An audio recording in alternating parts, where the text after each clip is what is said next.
Hello everyone and welcome back to a brand new video where today we are here with Gran Turismo 7. Yes, it's been a very long time since I jumped into this game. I think it's been about 8 months since I last played Gran Turismo, but in that time they have been continuing to make tweaks and changes to the title. So I thought, you know, I watched the Nations Cup final and the Manufacturers Series over the weekend.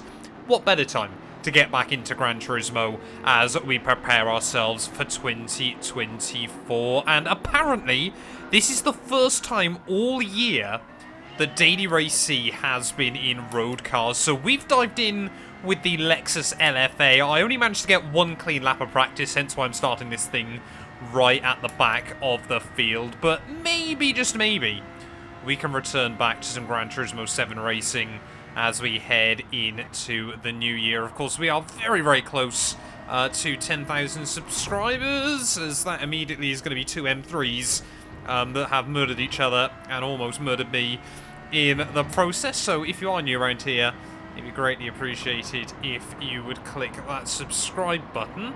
But yeah, looks like, although all of the cars were custom tuned for this, to try and be competitive on this one track, it looks like it's pretty much the LFA and the BMW M3 show, which I'm not going to complain about. Of course, I always love a good excuse to drive in the LFA, especially obviously with that beautiful symphony that is the V10 Yamaha engine in the back of this thing there. Big gaggle of BMWs in front, as I think there's going to be one of them coming past myself here as we make our way down the long back straight. 7 laps of trial mountain today to dig our teeth into as well. Let's look at that 3 wide a little bit further up the road. But yeah, just trying to guess my braking point into the hairpin. Apparently we're just going to get a little bit squeezed out in the process here. But yeah, apparently I'm an A license still on this game as well. That guy trying to hook it up around my outside there. Quite sure what his attempt was. Certainly not enough room to go 2x2 in that section of the circuit. But yeah, apparently I'm A license, which I did not know. So we've got some fairly competent competitors here that might still have been playing Gran Turismo, you know, not quite, maybe daily. You just don't know. But yeah, maybe, of course, as we head into 2024, we will try and get into some more GT7 once again, you know. Kind of was waiting for Forza Motorsport 8 to release and sort of seeing how those two games kind of compare. And I haven't even bought Gran Turismo. Sorry, Forza even. Just because I've seen nothing on that game that kind of made me think, oh yeah, no, I really want to try and play that. It apparently is just a very broken mess still for the most part that you've got to grind a lot on. Which, to be fair, Gran Turismo certainly was plagued with the same thing early on in its life as well there. Hopped on the game and apparently had earned about 4 million credits from competing at the start of the year in, I think, the Nations Cup and the Toyota Gazoo Racing Cup. So that was, you know, a nice surprise as well to jump back in, especially with how hard credits used to be to attain on this game. But yeah, you know, I'm maybe considering getting back into it. Of course, kind of got a lot of sim racing titles at the moment. There's another M3 there just in front. Oh, 3-second penalty. That is pretty painful to see, but maybe we could be in for a scrap for a top 10 finish here. Might just be battling just outside the top 10 by the end of this one.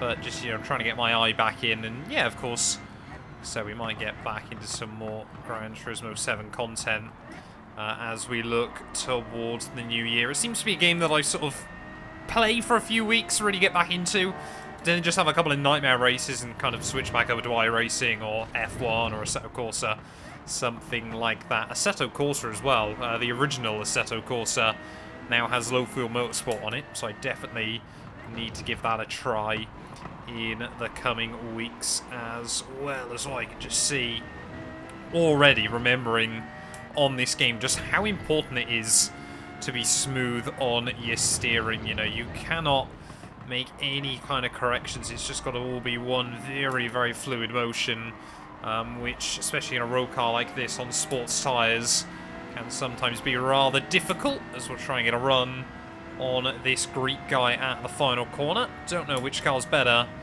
in an all-out drag race. Looks to be pretty even, actually, as we make our way back into turn 1, but I'm probably going to have to back out of this on the outside. Actually, he wanted to give you some room there, so fair play to him. Clean, respectful driving here at Trial Mountain. Can we try and do the odd up and under, though? So we make our way into the tunnel. Just, again, nice and easy on the steering, and we will slot back through. But yeah, the smoothness, kind of obviously so important on this game. You know, like I said, watching those grand finalists at the weekend, you know, there's no correction on the wheel. It is just brake, turn in, and, you know, roll on and off the steering on the exit of the corners there. You know, sometimes the car does slide around a little bit underneath them, but for the most part, yeah, it is very, very precise driving. Maybe the most precise game in terms of trying to be super smooth. I think iRacing is probably another fantastic example, as here comes the M3 once again to my inside.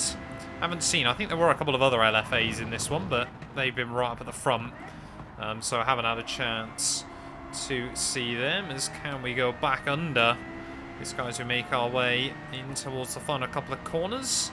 But yeah, this race though only takes about 15 minutes, so you can quite reliably get a few in, well, over the space of an hour, but I think they run every 30 minutes still. So maybe it's going to be worth, you know, trying to get back in to more of the daily races. You know, perhaps get back into a routine. I had to buy new PS Plus, PS Live, whatever it's called, as well, which £60. That was a shock to the system. So yeah, please don't have your ad blocker on on this video as well. Thought that was crazy. You know, when I'm staggered still that consoles you have to pay for their online services, especially when obviously PC is free. But that's a topic for another day. But yeah, the two guys behind me, looks like they're still battling out. We've got two wide heading back into turn 1. Car on the outside, oh, again, just backs out of it as we almost run into the back of the Greek. There's, oh, that's a big bit of contact. A little bit up the road. It kind of pains me seeing these M3s getting so badly battered and bruised here at Trial Mountain, but luckily they're not real. They're not really getting hurt there, as, yeah, this is suddenly turned then into a 4-car scrap. Can we get back down the inside of the Greek guy off the corner? I don't think we're quite able to there. As, yeah, we've been consistent in the mid-205s over these last couple of laps. I can't believe how early you got to turn through here there, as we've actually nailed that, unlike any of the three in front of me.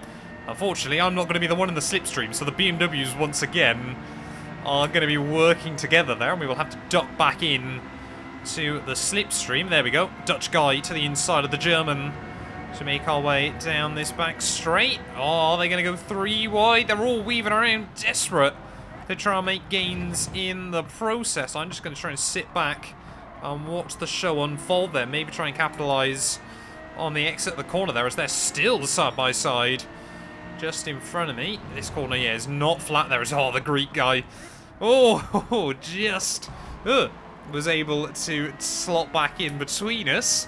Tried to have a bit of a look around the outside there, but certainly no room to be hanging there, as big undulation through what is the third last corner of the lap. So yeah, really decompresses the car and allows the back end obviously to rotate round if it tries to lift up. But first gear through this penultimate corner there, and yeah, this final turn, of course, really just about trying to open it up on the exit, which we have done.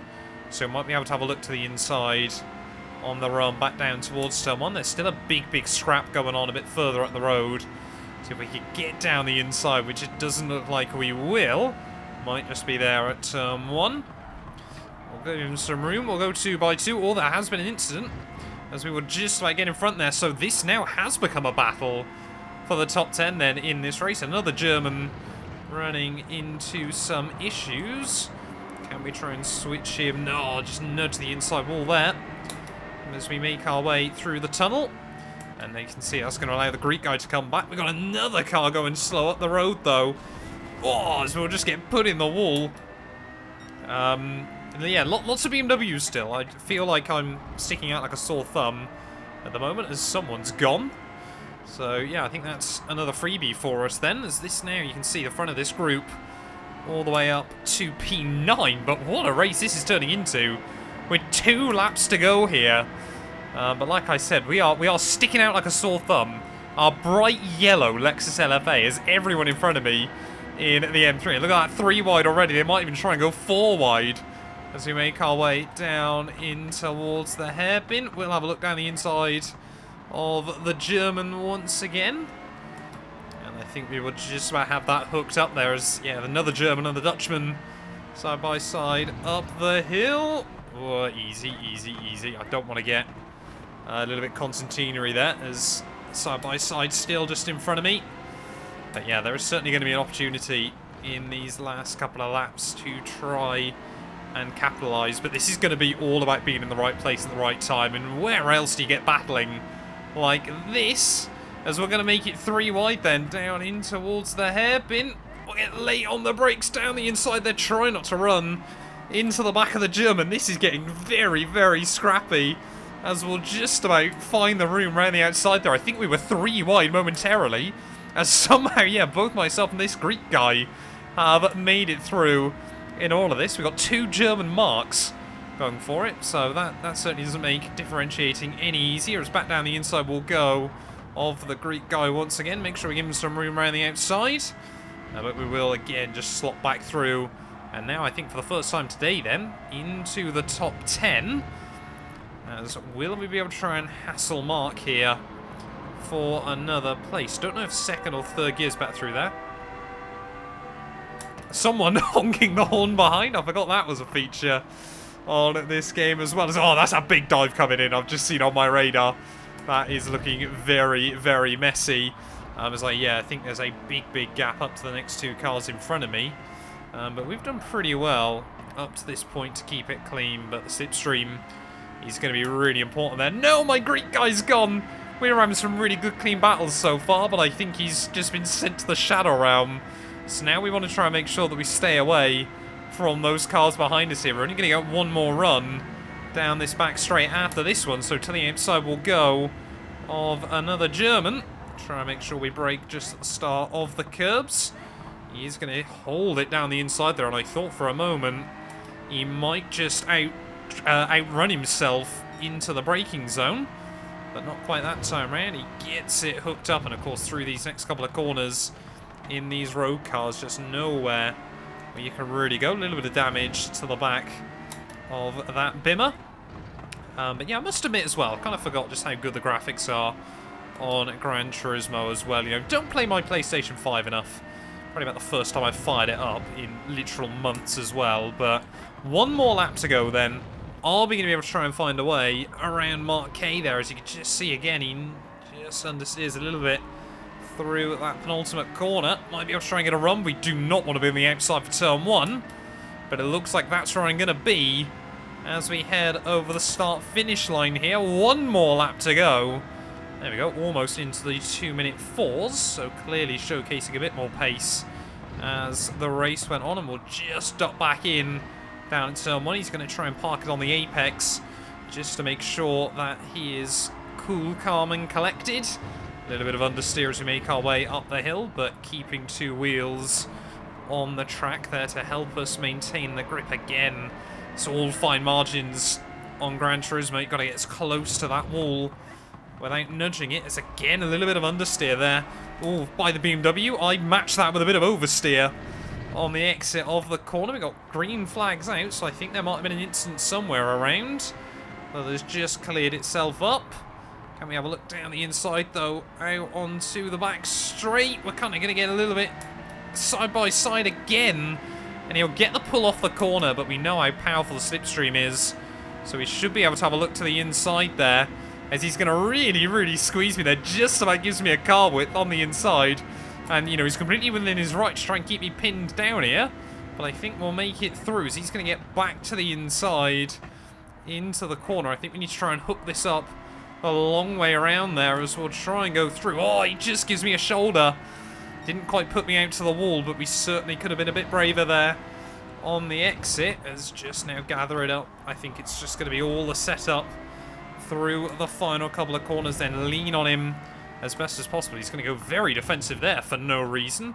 We're certainly not going to try and find anything in through that corner. So we just get a little bit wide on the grass on the exit. That might be the costly move for us. He's still going defensive for some reason. We've got an opportunity now. Kind of by accident, never should have been in that position as we make our way through the final corner. I think Mark's just about going to have enough, though. At the final turn, slipstream towards the line. We will be side by side. Will it be enough, though? Come on, come on, come on! Oh, 4/100ths of a second at the line there. That was really, really good fun in the end. And, well, if that's a reason why I need to get back into Gran Turismo 7, I think the game has convinced me there. Thank you all so much for watching. If you have enjoyed, please do make sure you leave a like, get yourself subscribed, and I think we're going to have to come back to more GT7. A massive thank you to all of my YouTube members and my Patreon supporters for their continued donations to help my work. These things go much further than I think a lot of you ever realise and allow me to continue making content full-time here on YouTube. So if you want to support me from as little as £1 a month and be featured on all of these end clips, either click the join button next to the subscribe or head over to my Patreon. There's a link down in the description.